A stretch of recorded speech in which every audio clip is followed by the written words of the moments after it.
Greetings students. Today we will continue with the Coulomb's law.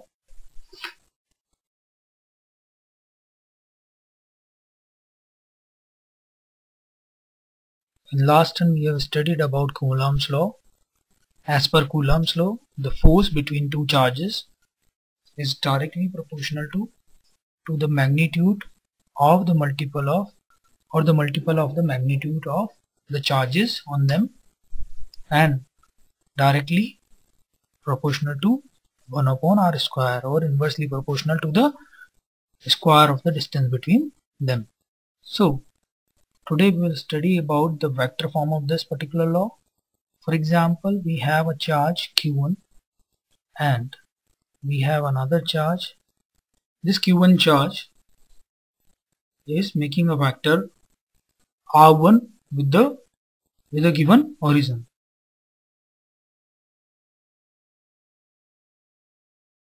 And the charge q2 is making the position of charge q2 is making a vector r2 with the given origin.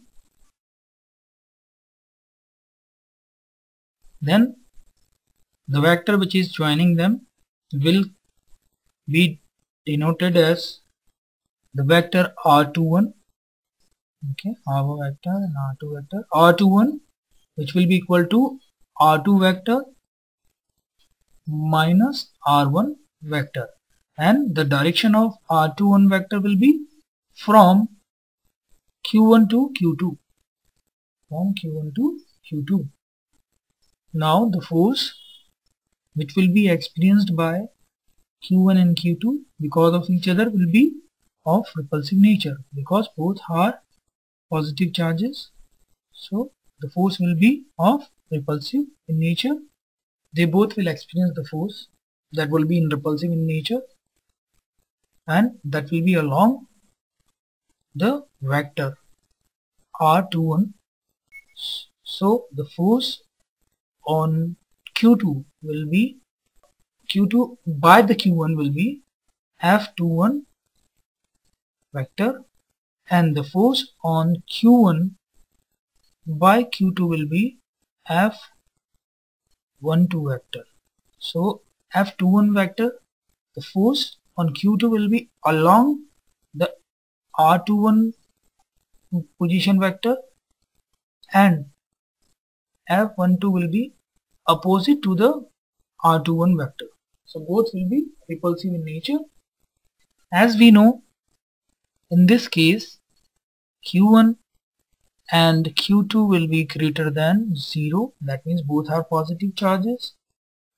So these forces will be opposite to each other in such a way that it will repel the charge. q1 and q2 will repel each other. So the force f21 will be given as k q1 q2 upon r21 square multiplied by or into r21 cap. So this force f21 will be in the direction of r21 vector, and this will be equal to minus f12 vector. This is the vector form of Coulomb's law. This is a vector form of Coulomb's law. Next we have forces between multiple charges.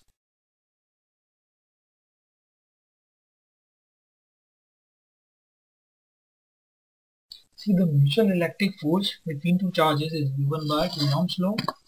Now the question is how to calculate the force on a charge where there are more than one charges around it.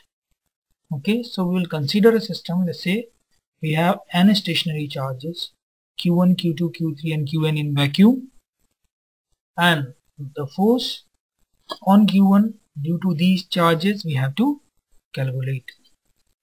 See, experimentally it is verified. Okay, first we will make the diagram, then it will be very easy to understand that how these charges will behave, or a particular charge will behave let's say it is Q1 charge.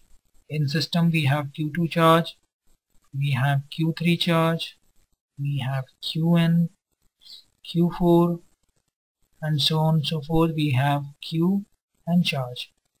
Okay, so we have to calculate the force due to these charges. So let's say force due to Q2 charge on Q1 is F12 vector.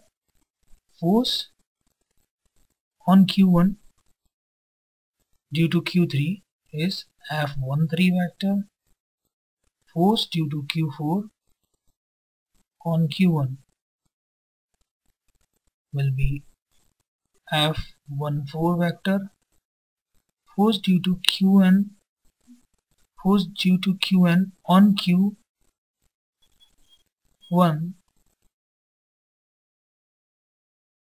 will be F force on 1 due to n, F1n. So now experimentally it is verified that force on any charge due to a number of other charges is the vector sum of all the forces on that charge. Okay, all the forces due to other charge. If we take the vector sum of that, it will give us the force on the total force on that particular charge.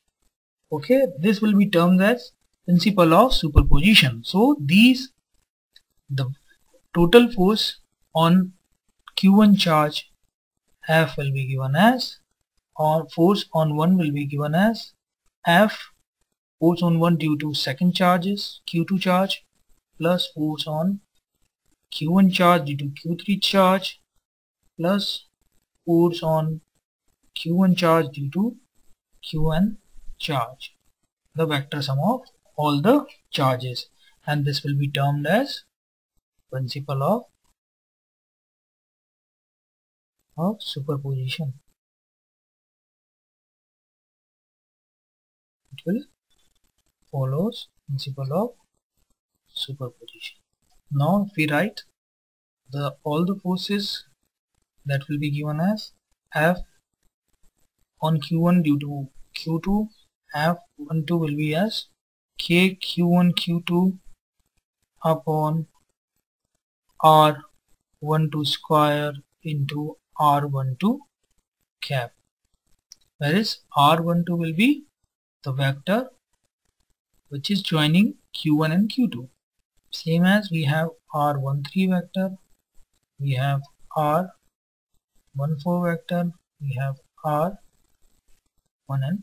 Same as we have F13 will be given as K Q1 Q2 upon R13 square dot R13 cap. So for the F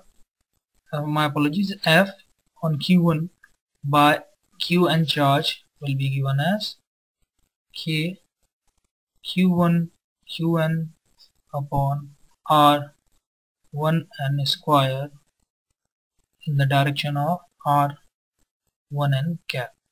So the total charge on Q1 will be given as F1 force equal to F12 force, F13 force, F14 plus the force by nth charge Qn on Q1. Okay, if we are putting the value in this formula, above values, we will get K Q1 Q2 upon R12 square R12 into R12 cap plus K Q1 Q3 upon R13 square into R13 cap plus K Q1 Qn upon R1n square into R1n cap. We can write this formula as K Q1 multiplication in the of sum of Qi upon R1I square into R1I cap, where I is equal to from 2 to n. Okay, this is the force due to multiple charges on one given charge. See, mostly the vector sum is obtained as usually by the parallelogram law of addition of vector, and all of the electrostatics is basically a consequence of Coulomb's law and the superposition principle. Okay, today we will wind up here. Tomorrow we will continue with electric field due to a system of charges, and physical significance of electric field. Thank you.